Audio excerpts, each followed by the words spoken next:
அவர் பார்க்க விரும்பும் பொழுது அதற்கு முன்பதாகவே என்னாகமத்தின் புஸ்தகத்தில் அவருக்கு ஒரு சோதனை வந்தது. அந்த சோதனையிலே சில தவறுகள் ஏற்பட்டு விட்டது. அதன் விளைவாக மோசேயை பார்த்து கர்த்தர் சொன்னார், அந்த தேசத்துக்குள் நீ பிரவேசிப்பதில்லை என்று சொல்லி ஆண்டவர் சொல்லிட்டார். அப்படி சொன்ன உடனே மோசே அதுக்கு பிறகு ஆண்டவரை போய் கேட்டதாக இந்த இடத்துல சொல்லுகிறார். என்ன சொல்கிறாருன்னா, ஆண்டவரே, நான் அந்த தேசத்தை, நல்ல தேசத்தையும் அந்த நல்ல மலையையும் லீபனான் முழுவதையும் நான் பார்க்க வேண்டும் என்று ஆசைப்பட்டேன். இந்த காரியத்தை மோசே பல நேரங்களில் விண்ணப்பங்களை ஆண்டவரிடத்தில் ஏறெடுத்திருக்கிறார். பல நேரங்களிலே விண்ணப்பங்களை ஏறெடுத்திருக்கிறார். யார் யாருக்காகவோ ஜெபம் பண்ணியிருக்கிறார். என்னென்னவோ காரியங்களுக்காக அவர் ஜெபம் பண்ணியிருக்கிறார். ஆனால் எல்லாத்துக்கும் கர்த்தர் பதில் கொடுத்துருக்கிறார். அதாவது ஜனங்க தப்பு பண்ணுவாங்க, இப்போ ஆண்டவர் சொல்லுவார் அவங்களை அழிக்க போகிறேன்னு, இவர் போய் ஜெபம் பண்ணுவார். உடனே ஆண்டவர் என்ன செஞ்சிருவார்னா, இவர் பேச்சை கேட்டு அவங்கள மன்னிச்சிடுவார். இது பல தடவை நடந்துகிட்டே இருக்குது. இது ஆரம்பத்தில் வந்து மோசே பார்த்துட்டே இருக்கிறார் ஒரு 40 வருஷமாக. இப்போது கடைசியாக மோசே வாழ்க்கையிலே ஒரு சின்ன தவறு வந்து விட்டது. இப்போ அவர் போய் ஆண்டவர்கிட்ட கேட்குறாரு, எத்தனையோ பேருக்கு நான் ஜெபம் பண்ணியிருக்கிறேன், ஸோ எல்லாத்தையும் மன்னிச்சு திருப்பி நீங்கள் அவங்களுக்கு பழையபடி கொடுத்துட்டீங்க. அந்த நம்பிக்கையில் இப்போ போய் அவரு கேட்குறாரு, ஆண்டவரே, நான் கடந்து போய் யோர்தானுக்கு அப்புறத்தில் போய் நான் அந்த நல்ல தேசத்தை பார்க்கணும், அந்த நல்ல மலையை பார்க்கணும், லீபனானை பார்க்கணும்னு சொன்ன உடனே கர்த்தர் சொல்லிட்டாரா, அதை பற்றி நீ பேசாத அப்படின்னு சொல்லிட்டாராம். அதை பற்றி கிடையாது, நீ அந்த பக்கம் போக முடியாது அப்படின்ட்டாராம். பல நேரங்களில் நமக்கு கூட இப்படி ஒரு சுச்சுவேஷன் வரும். யார் யாருக்கோ ஜெபம் பண்ணுவோம், எல்லாம் நடக்கும். நமக்கு ஜெபம் பண்ணுறது மட்டும் நடக்காது. அது என்னன்னே தெரியாது. நாம் சொல்லிகிட்டே இருப்போம், ஏன் தான் நான் எத்தனையோ பேருக்கு ஜெபம் பண்ணுறேன், எல்லாம் நடக்குது, நான் ஜெபம் பண்ணுற விஷயம் எனக்கு மட்டும் என்ன செய்ய மாட்டேங்குது, நடக்கவே மாட்டேங்குது. நம்ம யாருக்காவது ஜெபம் பண்ணியிருப்போம், அவன் வந்து சாட்சி வேறு சொல்லிட்டு போவாங்க நம்மக்கிட்ட, நீங்கள் ஜெபம் பண்ணனால தான் நடந்துச்சுப்பாங்க. நம்ம ஆண்டவர்கிட்ட கேட்போம், அவனுக்கெல்லாம் நடக்குது, எனக்கு மட்டும் நடக்கவே இல்லையேன்னு. பல நேரங்களில் கர்த்தர் அப்படி செய்கிறார். நமக்கு நடக்காமல் இருக்கிறதுக்கு ஆண்டவர் கொடுக்கக்கூடாதுன்னு இல்லை, அதற்கும் சில காரணங்கள் இருக்குது. மோசே இப்போ ஆண்டவர் போக வேண்டான்னு மோசே கிட்ட சொன்னதுக்கு மோசேக்கு என்ன இருக்குது, பல காரணங்கள் இருக்கிறது. ஆனால் இப்போ நம்ம பார்க்க போகிறது அதல்ல. அந்த வசனத்தில் ஆண்டவர் ஒரு காரியத்தை சொல்கிறார். மோசே ஆண்டவரை பார்த்து சொல்கிறாரு, அந்த நல்ல தேசத்தையும் அந்த நல்ல மலையையும். அந்த எந்த மலையை குறித்து அவர் சொல்லுகிறார், அதான் நம்முடைய கேள்வி. நாம் இன்றைக்கி அதை தான் பார்க்க போகிறோம். எந்த மலையை குறித்து சொல்லுகிறார்? அந்த வசனத்தை நீங்கள் வாசிக்கும்போது அந்த நல்ல தேசத்தையும் அந்த நல்ல மலையையும் அப்படிங்கிறார். எந்த மலையை குறித்து அவர் அங்கே சொல்லுகிறார்? ஏன்னா வசனம் சொல்லுது, எருசலேமை சுற்றிலும் பர்வதங்கள் இருக்குமா போல. அப்போ எருசலேமை சுற்றி நிறைய பர்வதங்கள் இருக்குது, நிறைய காரியங்கள் உள்ளே இருக்குது, நிறைய மலைகளை நாம் பார்க்க முடியும்.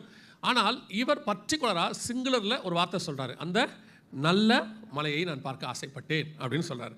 எந்த மலையாக இருக்கும்? ஏன் அப்படின்னு கேட்டிங்கன்னு சொன்னால், மோசே அவருடைய வாழ்க்கை முதல் நாளிலிருந்து, கர்த்தரை சந்தித்த முதல் நாளிலிருந்து அவருடைய வாழ்க்கையை முடிக்கிற கடைசி நாள் வரைக்கும் அவர் வாழ்க்கையில் நிறைய மலைகளை கடந்து வந்திருக்கிறார். அந்த ஒவ்வொரு மலைக்கு பின்னாடியும் மோசேயுடைய வாழ்க்கையில் ஒரு மிக முக்கியமான விஷயங்கள் நடந்திருக்கிறது. இவ்வளோ மலைகளை அவர் பார்த்துருக்கிறார். பார்த்தவர் கடைசியாக கேட்குறாரு, நான் அந்த நல்ல மலையை பார்க்க வேண்டும் என்று ஆசைப்படுகிறேன். இவ்வளோ மலையை நீங்கள் பார்த்தீங்களே, அந்த நல்ல மலை எது அப்படின்னு கேட்டிங்கன்னா, வாசிங்க லூக்கா எழுதின சுவிசேஷம் 9ஆம் அதிகாரம். லூக்கா எழுதின சுவிசேஷம் 9ஆம் அதிகாரத்தில் 30வது வசனத்தை வாசிங்க பார்ப்போம். அன்றியும் மோசே எலியா என்னும் 2 பேரும் மகிமையோடு காணப்பட்டு அவருடனே சம்பாஷணை பண்ணி.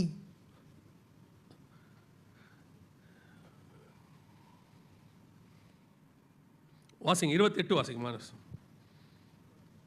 லூக்கா 9:28. இந்த வார்த்தைகளே அவர் சொல்லி ஏறக்குறைய 8 நாளான பின்பு அவர் பேதுருவையும் யோவானையும் யாக்கோபையும் கூட்டிக் கொண்டு ஜெபம் பண்ணுகிறதற்கு ஒரு மலையின் மேல் ஏறினார் என்று சொல்லி பார்க்கிறோம். இது நம்ம மறுரூப மலை அப்படின்னு நம்ம ஒரே வார்த்தையில் சொல்லிடுறோம்.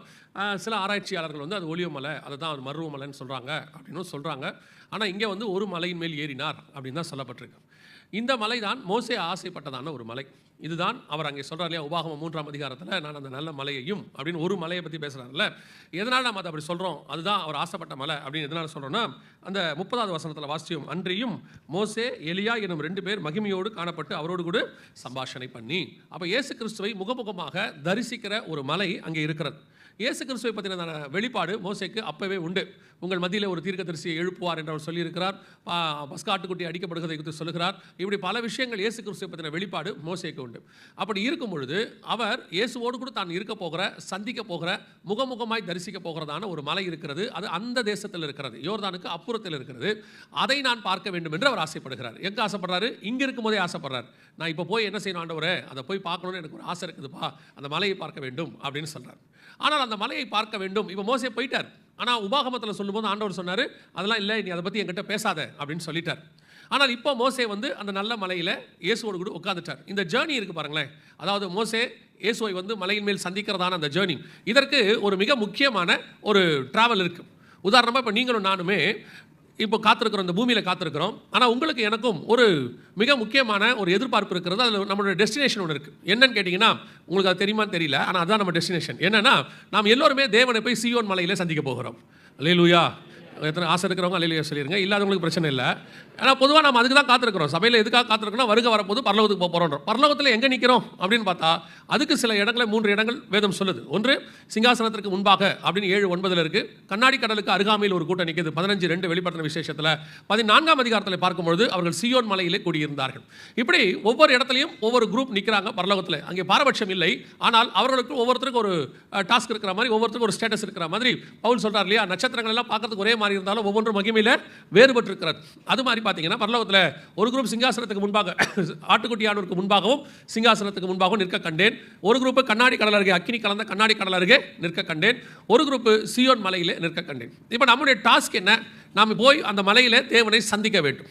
இப்போ அந்த சீயோன் மலைக்கு போகக்கூடியதான அந்த ஆசை நமக்கு முதல்ல இருக்கணும். மோசேக்கு அந்த ஆசை இருக்குது. உபாகமம் 3 அவர் சொல்றாரு, நான் கடந்து போய் அந்த யோர்தானை கடந்து போய் அந்த நல்ல மலையை, நான் அந்த மலையை பார்க்க வேண்டும் என்கிறதான ஆசை இருக்கு.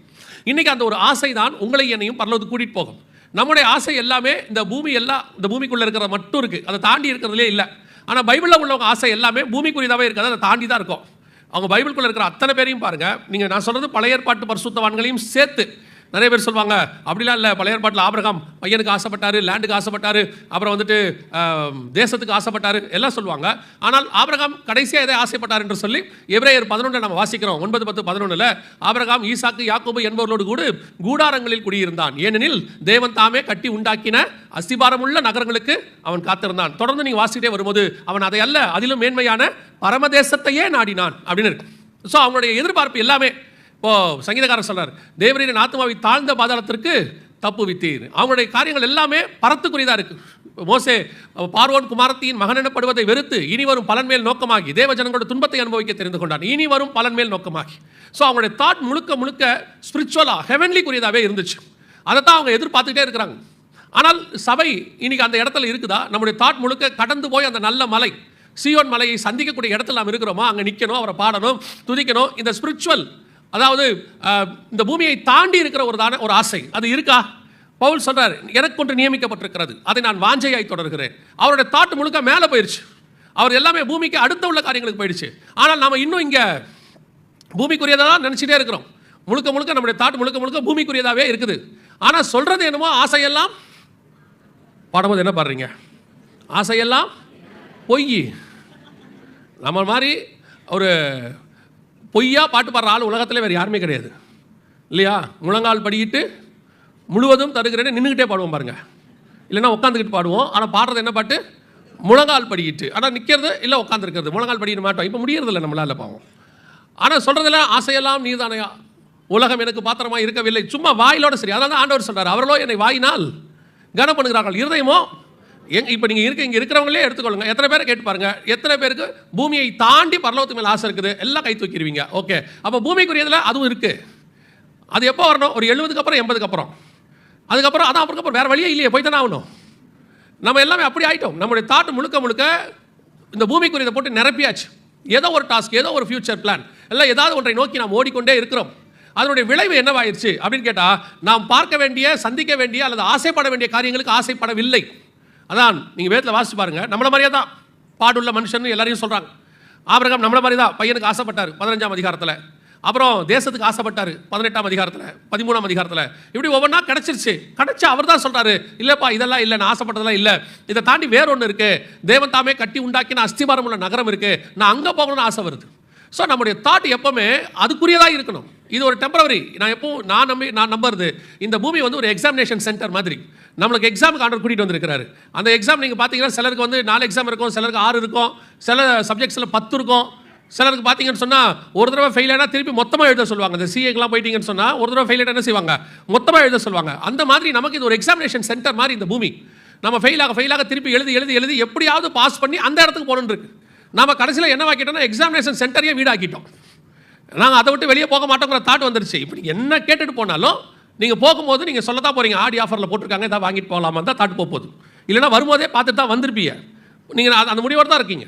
ஸோ அப்போது அந்த ஆசை, மோசேக்கு ஒரு ஆசை இருந்தது, நான் கடந்து போய் அந்த நல்ல மலையை பார்க்க வேண்டும். அவன் யோசித்து பாருங்க, அவன் தேவனையே முகமுகமாக தரிசித்தவர். அவருக்கு இல்லாத காரியமா? அதுக்கு முன்னாடியே அவர் பார்வோனுடைய அரண்மனையில் இருந்த ஒரு 40 வருஷம். பார்வோன் குமார் அரண்மனையில் கூட சாதாரண வேலையில் இல்லை. பார்வோன் குமாரத்தியின் மகன், ராஜாவுடைய தங்கச்சி பையன். அந்த அளவுக்கு அவர் அப்படி இருக்கிறார். அது இல்லை, வேற ஒன்று இருக்குது, நான் வேற ஒன்றை பார்க்கணும், வேற ஒன்றை சந்திக்கணும். இல்லை, கேட்டு பாருங்க, லிட்டரலாகவே நமக்கு அந்த ஆசை வரணும். அதுதான் உங்களையும் என்னையும் கொண்டு போய் சேர்க்கும். இல்லாவிட்டால் அது இந்த பூமிக்குரிய காரியங்கள் உங்களை இங்கேயே நிற்க வைத்து விடும். ஏதோ ஒரு விஷயத்தில் உங்களை இழுத்துரும் திருப்பி. அப்போ இந்த மலையை பார்க்கறதுக்கு, அவர் கடந்து போவதற்கு அவர் ஒரு ஜேர்னி இருக்குது அவருக்கு. அந்த ஜேர்னி தான் ரொம்ப இம்பார்ட்டன்ட். அவர் அதுக்கு முன்னாடி சில மலைகளை அவர் சந்திக்கிறார். அந்த மலைகளை தாண்டித்தான் இந்த மலை மேலே அவர் ஆசைப்படுறார். வாசிங்க யாத்ராகமத்தின் புஸ்தகம் 3ஆம் அதிகாரம். யாத்ராகமத்தின் புஸ்தகம் 3ஆம் அதிகாரம் 1வது வசனத்தை வாசிங்க. மோசே மீதியான் தேசத்து ஆசாரியனாய் இருந்த தன் மாமனாகிய எத்ரோவின் ஆடுகளை மேய்த்து வந்தான். அவன் ஆடுகளை வனாந்தரத்தின் பின்புறத்திலே ஓட்டி தேவ பர்வதமாகிய ஓரேப் மட்டும் வந்தான். முதலாவது அவன் சந்திக்கிற மலை தான், தேவ பர்வதம் மட்டும் வந்தான். இப்போ வந்த உடனே இந்த முதலாவது மலையில் அவர் ஏறி போய் அங்கே இருக்கக்கூடியதான முட்செடியை பார்க்கிறார்.